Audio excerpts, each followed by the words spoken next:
Hello friends, कैसे हैं आप लोग। Welcome back TGT PGT art study classes. तो आज मैं बहुत ही महत्वपूर्ण प्रश्नों को लेकर आया हूं। इसी प्रकार के प्रश्न परीक्षा हाल में आपको देखने को मिलेंगे, इसलिए आप लोग अंत तक बने रहिएगा। तो यदि आप मेरा चैनल सब्सक्राइब न किए हों तो सब्सक्राइब कर लें और बेल आइकन को प्रेस कर लें, जिससे इसी प्रकार की वीडियो आपको प्राप्त होते रहें। पहला प्रश्न है, देवी माता की पूजा संबंधित थी आर्य सभ्यता के साथ, भूमध्य सागरीय सभ्यता के साथ, सिंधु घाटी सभ्यता के साथ, उत्तर वैदिक सभ्यता के साथ। तो बताइए कौन सा ऑप्शन सही होगा। तो इसका ऑप्शन सही होगा नंबर 3, सिंधु घाटी सभ्यता के साथ। तो देवी माता की पूजा सिंधु घाटी सभ्यता के साथ था। तो चलते हैं अगले प्रश्न पर। अगला प्रश्न है, मोहनजोदड़ो में सबसे बड़ा भवन कौन सा है। विशाल स्नानागार, धन्यागार, स्तंभा हाल या 2 मंजिला मकान। तो बताइए कौन सा ऑप्शन सही होगा। तो इसका ऑप्शन सही है नंबर 2, धन्यागार। तो मोहनजोदड़ो में सबसे बड़ा भवन जो है वो क्या है, धन्यागार है। चलते हैं अगले प्रश्न पर। अगला प्रश्न है, बिरजू महाराज ने किस नृत्य शैली में ख्याति प्राप्त की थी। भारतनाट्यम, कुचिपुड़ी, कथक, ओडिसी। बताइए कौन सा ऑप्शन सही होगा। तो इसका ऑप्शन सही होगा नंबर 3, कथक। तो बिरजू महाराज ने कथक नृत्य शैली में ख्याति प्राप्त की थी। चलते हैं अगले प्रश्न पर। अगला प्रश्न है, पुरालेख विद्या का अभिप्राय है। सिक्कों का अध्ययन, शिलालेखों का अध्ययन, महाकाव्यों का अध्ययन, भूगोल का अध्ययन। तो बताइए कौन सा ऑप्शन सही होगा। तो इसका ऑप्शन सही होगा नंबर 2, शिलालेखों का अध्ययन। तो पुरालेख विद्या का अभिप्राय है शिलालेखों का अध्ययन। चलते हैं अगले प्रश्न पर। अगला प्रश्न है, ईंटों की कृत्रिम गोदी डायार्ड वाला एकमात्र सिंधु स्थल कौन सा था। नंबर 1, लोथल, कालीबंगा, हड़प्पा या मोहनजोदड़ो। तो बताइए कौन सा ऑप्शन सही होगा। तो इसका ऑप्शन सही होगा नंबर 1, लोथल। तो ईंटों की कृत्रिम गोदी डायार्ड वाला एकमात्र सिंधु स्थल लोथल था। चलते हैं अगले प्रश्न पर। अगला प्रश्न है, सिंधु घाटी सभ्यता की मुख्य विशेषता थी। प्राकृतिक के बलों की पूजा, व्यवस्थित शहरी जीवन, पशुचारण खेती या जाति समाज। बताइए कौन सा ऑप्शन सही होगा। तो इसका ऑप्शन सही होगा नंबर 2, व्यवस्थित शहरी जीवन। तो सिंधु घाटी सभ्यता की मुख्य विशेषता थी व्यवस्थित शहरी जीवन। चलते हैं अगले प्रश्न पर। अगला प्रश्न है, हरिप्रसाद चौरसिया का संबंध किस संगीत वाद्य से है। बांसुरी, सितार, सरोद या वीणा। तो बताइए कौन सा ऑप्शन सही होगा। तो इसका ऑप्शन सही होगा नंबर 1, बांसुरी। तो हरिप्रसाद चौरसिया का संबंध बांसुरी संगीत वाद्य से है। चलते हैं अगले प्रश्न पर। अगला प्रश्न है, अमजद अली खां किस वाद्य में निपुण है। वायलिन, सितार, सरोद या सारंगी। तो बताइए कौन सा ऑप्शन सही होगा। तो इसका ऑप्शन सही है नंबर 3, सरोद। तो अमजद अली खां सरोद वाद्य में निपुण थे। चलते हैं अगले प्रश्न पर। अगला प्रश्न है, निम्नलिखित में से कौन सा लोक नृत्य राजस्थान से संबंधित है। नंबर 1, रऊफ, झोरा, विधि, सुईसिनी। बताइए कौन सा ऑप्शन सही होगा। तो इसका ऑप्शन सही होगा नंबर 4, सुईसिनी। तो सुईसिनी जो है लोक नृत्य राजस्थान से संबंधित है। चलते हैं अगले प्रश्न पर। अगला प्रश्न है, भारतीय संविधान अपनाया गया 26 जनवरी 1950, 26 जनवरी 1949, 26 जनवरी 1949, 26 नवंबर 1949, 31 दिसंबर 1949। बताइए कौन सा ऑप्शन सही है।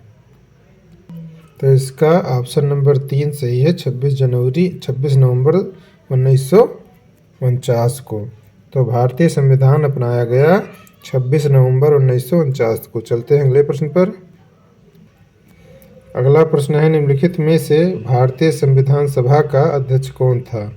डॉक्टर राजेंद्र प्रसाद, जवाहरलाल नेहरू, यमये जिन्ना लाल बहादुर शास्त्री। तो बताइए कौन सा ऑप्शन सही होगा। तो इसका ऑप्शन सही होगा नंबर 1 डॉक्टर राजेंद्र प्रसाद। तो निम्नलिखित में भारतीय संविधान सभा का अध्यक्ष कौन थे? डॉक्टर राजेंद्र प्रसाद। चलते हैं अगले प्रश्न पर। अगला प्रश्न है डॉक्टर BR अम्बेडकर ने संविधान का हृदय और आत्मा किसे कहा था? समता का अधिकार, शोषण के विरुद्ध अधिकार, संवैधानिक उपचारों का अधिकार, धर्म की स्वतंत्रता का अधिकार। तो बताइए कौन सा ऑप्शन सही होगा। तो इसका ऑप्शन सही होगा नंबर 3 संवैधानिक उपचारों का अधिकार। तो डॉक्टर BR अम्बेडकर ने संविधान का हृदय और आत्मा संवैधानिक उपचारों के अधिकार को कहा था। चलते हैं अगले प्रश्न पर। अगला प्रश्न है नृत्य के मोहिनी अट्टम रूप का विकास कहाँ हुआ था? मणिपुर में, केरल में, कर्नाटक में या तमिलनाडु में। तो बताइए कौन सा ऑप्शन सही होगा। तो इसका ऑप्शन सही होगा नंबर 2 केरल में। तो नृत्य के मोहिनी अट्टम का रूप जो है वो केरल में हुआ था विकास इसका। चलते हैं अगले प्रश्न पर। अगला प्रश्न है भारतीय संविधान की रचना में निम्नोक्त में से किसने सर्वाधिक गंभीर प्रभाव छोड़ा है? ब्रिटिश संविधान, संयुक्त राज्य अमेरिका का संविधान, आयरलैंड का संविधान, भारत सरकार अधिनियम 1935। तो बताइए कौन सा ऑप्शन सही होगा। तो इसका ऑप्शन सही होगा नंबर 4 भारत सरकार अधिनियम 1935। तो भारतीय संविधान की रचना में भारत सरकार अधिनियम 1935 सर्वाधिक गंभीर प्रभाव छोड़ा है। चलते हैं अगले प्रश्न पर।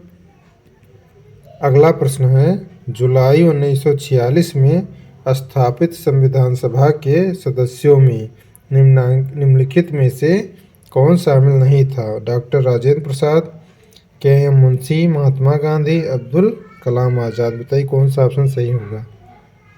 तो इसका ऑप्शन सही होगा नंबर 3 महात्मा गांधी। तो जुलाई 1946 में स्थापित संविधान सभा के सदस्यों में महात्मा गांधी शामिल नहीं थे। चलते हैं अगले प्रश्न पर। अगला प्रश्न है क्षुद्र ग्रह एस्टेरॉयड सूर्य के चारों ओर किनके बीच चक्कर लगाते हैं? पृथ्वी और मंगल, मंगल और बृहस्पति, बृहस्पति और शनि, शनि और वरुण। बताइए कौन सा ऑप्शन सही होगा। तो इसका ऑप्शन सही होगा नंबर 2 मंगल और बृहस्पति। तो क्षुद्र ग्रह एस्टेरॉयड जो हैं वो सूर्य के चारों ओर मंगल और बृहस्पति ग्रह के बीच चक्कर लगाते हैं। चलते हैं अगले प्रश्न पर। अगला प्रश्न है निम्नोक्त ग्रहों में से किसको पृथ्वी का जुड़वा कहा जाता है? नेपट्टून, शुक्र, मंगल या शनि को। बताइए कौन सा ऑप्शन सही होगा। तो इसका ऑप्शन सही होगा नंबर 2 शुक्र।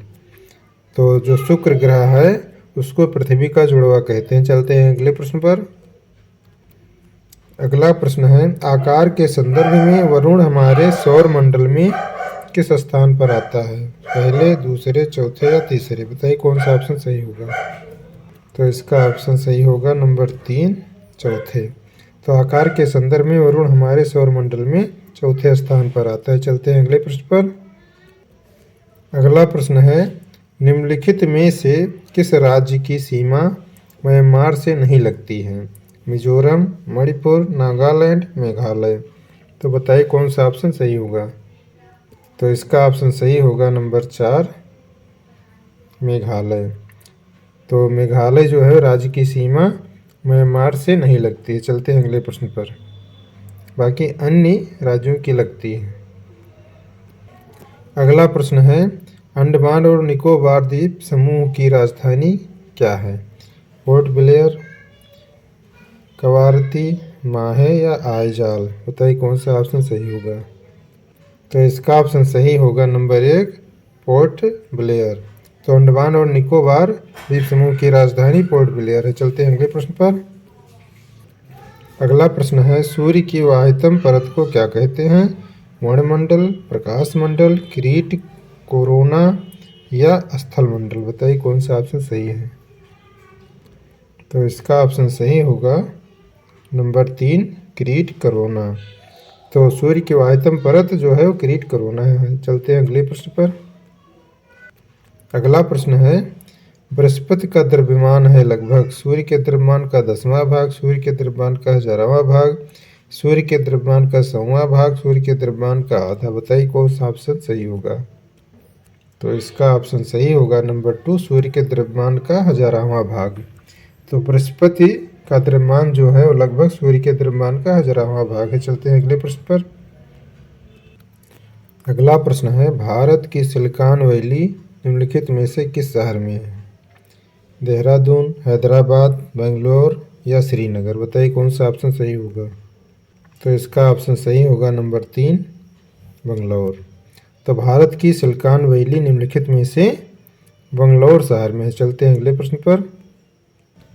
अगला प्रश्न है, केरल की मौन घाटी है भारत में एकमात्र सदाबहार वन, महंगी इमारती लकड़ी के पेड़, पिकनिक के लिए अच्छा स्थान, पादपों तथा प्राणियों की दुर्लभ जातियाँ। बताइए कौन सा ऑप्शन सही होगा। तो इसका ऑप्शन सही होगा नंबर 4, पादपों तथा प्राणियों की दुर्लभ जातियाँ। चलते हैं अगले प्रश्न पर। अगला प्रश्न है, रेड क्लिफ लाइन निम्नलिखित में से किन स्थानों के बीच सीमा रेखा है। भारत और बांग्लादेश, भारत और भूटान, भारत और चीन, भारत और पाकिस्तान। तो बताइए कौन सा ऑप्शन सही होगा। तो मित्रों, इस प्रश्न का उत्तर आप लोग कमेंट बॉक्स में लिखिएगा। ये वीडियो कैसा लगा ये भी कमेंट बॉक्स में लिखिएगा, और आप लोग अपनी तैयारी करते रहिए और इन प्रश्नों को लिखा करो, क्योंकि लिखने से जल्दी याद हो जाते हैं। तो यदि ये वीडियो पसंद आया हो तो लाइक और शेयर ज़रूर कीजिएगा, और मिलते हैं अगले वीडियो में। बहुत बहुत धन्यवाद।